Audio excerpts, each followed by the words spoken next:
जादू होता है राजनीति में? जादू होता है? देखिए, मुझे लगता है कि जादूगर तो वही है जिस नीली छतरी वाला है, बाकी सब हाथ की सफाई है।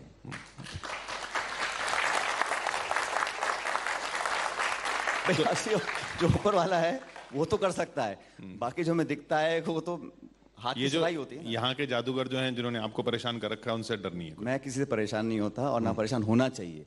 मुझे लगता है कि हम पब्लिक में अपने आप को अलाइव रखें, उनके जज्बातों से जुड़े रहें, और जो उम्मीद हमसे है लोगों को। आज हम राजनीति में हैं, मुझे किशोर जी 20-22 साल हो गए, मैं पार्लियामेंट में भी रहा हूँ, विधानसभा में रहा हूँ।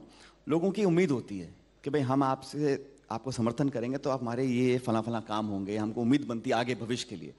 उन उम्मीदों पर अगर हम खरा नहीं उतर रहे हैं तो मुझे लगता है कि फिर तो आप राजनीति सिर्फ किसी ना किसी स्वार्थ के लिए कर रहे हैं। और हर राजनेता को, हर पार्टी को पद चाहिए, गवर्नेंस चाहिए, पावर चाहिए, वो स्वाभाविक है।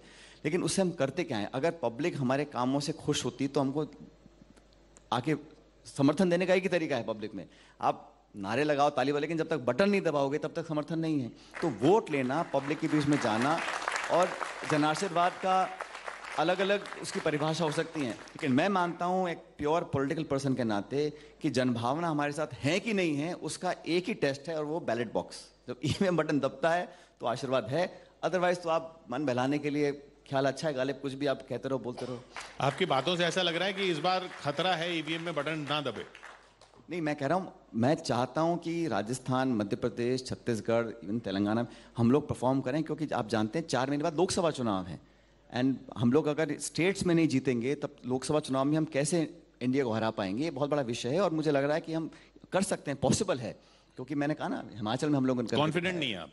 पूरा कॉन्फिडेंट है, लेकिन जो कदम उठाने चाहिए वो कदम उठाने भी पड़ेंगे हम लोगों को। हम वो उठाए नहीं जा रहे। मैंने कहा वो मेरी और मेरे पार्टी के नेतृत्व के बीच की बात है। हमने क्या बातें करी हैं, क्या सुझाव दिए हैं, कितने उठाएं, कितने नहीं उठाए हैं, वो समय बताएगा। लेकिन मैं ऐसा मानता हूं कि ये पॉसिबल है। प्रदेश के लोग चाहते हैं कि दोबारा से हम लोग वहाँ पर काम करें, और उस परिणाम पाने के लिए हम लोगों को जो करना है वो करना चाहिए। पिछले साल तक तो ये भी उम्मीद थी लोगों को, आपके समर्थकों को, कि चुनाव से पहले आपको बना देंगे सीएम। पिछले साल तक उम्मीद थी। देखिए, कौन कब किस पद पर बैठेगा, ये जब हम जिस पार्टी में हैं वो पार्टी का निर्णय होता है। और ये बात सही है कि पिछले साल पार्टी ने सोनिया गांधी जी ने पर्यवेक्षक जयपुर भेजे थे मीटिंग करने के, विधायकों की मीटिंग करने के लिए। दुर्भाग्यवश वो मीटिंग हो ही नहीं पाई। क्या कारण है मैं नहीं जाना चाहता हूं उसके अंदर, लेकिन आज इतने महीनों के बाद भी वो विधायकों की मीटिंग ही नहीं हो पा रही थी। तो ये भी मुझे लगता है कि कांग्रेस प्रेसिडेंट और लीडरशिप को इस बात पर ध्यान देना चाहिए कि नहीं, तो जो आपने किया उसको विद्रोह कहा जाता है, इल्जाम लगाया जाता है कि आपने विद्रोह किया, आपको कैसे सीएम बना दें। तो मैंने क्या, जो 25 सितंबर को किशोर जी, एक मिनट आप रोकना चाहता हूँ। विद्रोह में क्या हमने कभी इस्तीफा दिया अपने पदों से? हमने कभी कांग्रेस पार्टी की आलोचना करी? आप मुझे तथ्य दिखा दीजिए।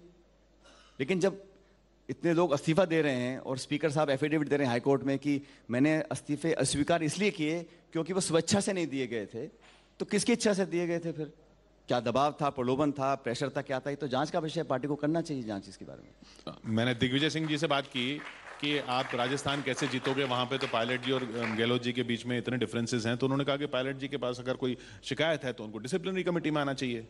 डिसिप्लिनरी कमेटी ने तो नोटिस दे रखे हैं 3-6 महीने पहले। उन नोटिस पे कार्रवाई नहीं हो पाई अभी तक। इसका भी मुझे लगता है 25 सितंबर वाली घटना वाले। हाँ, तो भाई जो घटनाक्रम हुआ, पार्टी नेतृत्व ने इसको गलत माना, सो मोटो एक नोटिस जारी करे कुछ लोगों के खिलाफ। उन नोटिसों के जवाब भी आ गए, लेकिन अब इतने महीनों के बाद भी उस पर ना तो हाँ हुई है ना हुई है, तो ये बड़ा अधर्म मामला लटका हुआ है। लेकिन आपने कहा ना कि अनबन है, ऐसा कुछ नहीं है। राजनीति में कोई व्यक्तिगत किसी से कोई अनबन, मनमुटाव ना है, ना होना चाहिए। सैद्धांतिक पार्टी के लिए, पब्लिक के लिए क्या बेस्ट है, उस पर हमें अपना ध्यान केंद्रित करना चाहिए।